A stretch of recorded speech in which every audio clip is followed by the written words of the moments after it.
Les travaux de construction du métro d'Abidjan démarrent effectivement à la mi-décembre 2022. Mais avant, le ministre des Transports est sur le site déjà libéré pour la réalisation du projet. Une visite à bord d'une draisine qui lui a permis de se rendre compte des travaux réalisés avant la date butoir du 30 novembre 2022. Quasiment à plus de 95%, les emprises ont été libérées.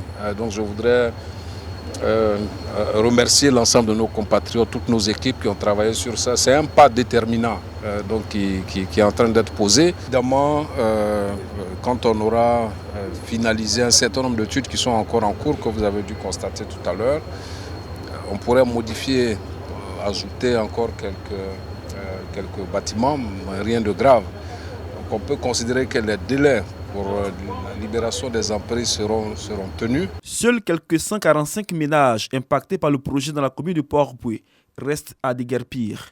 Le ministre Amadou Kone a saisi l'occasion de son passage dans la commune pour échanger avec ces populations. Elle réclame une révalorisation du coût d'indemnisation estimé à 45 millions de francs CFA par ménage. Au moins, on n'a rien eu là. 90 millions, 4 pièces. Allez maintenant maison, vous nous donnez 45 millions. Hein? 45 millions là, on peut payer maison aujourd'hui à 45 millions. Vous voulez qu'on fasse quoi? Le ministre des Transports rassure les populations sur les différents délais. Tous ceux qui sont impactés par le projet donc, seront dédommagés. Sur Port-Boué, c'est plus d'1 milliard de francs CFA qui ont déjà été payés à des personnes impactées. Il ne reste pas grand-chose. Tout s'est bien passé un peu partout. Tout le monde a coopéré, les entreprises, les ménages, tout le monde a coopéré. Et qu'il faut qu'eux aussi, donc à leur niveau, pour ceux qui sont concernés, coopèrent. Donc ils ont jusqu'au 10 novembre pour finir donc, les négociations. Parce que nous avons 2 à 3 semaines de démarches administratives pour payer les indemnisations.